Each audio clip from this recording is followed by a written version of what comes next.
अमरावती जिल्हा बँक प्रकरणी बच्चू कडूंना मोठा दिलासा मिळालेला आहे आणि अमरावती जिल्हा मध्यवर्ती सहकारी बँकेमध्ये बच्चू कडू यांना विभागीय सहनिबंधक यांनी अध्यक्ष आणि संचालक पदावरून अपात्र केलं होतं।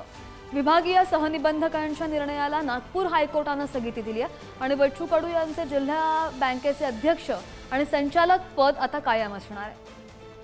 मला न्यायदेवतावर विश्वास आहे आणि प्रकरण स्पष्ट आणि तेवढं सत्यपणा आहे।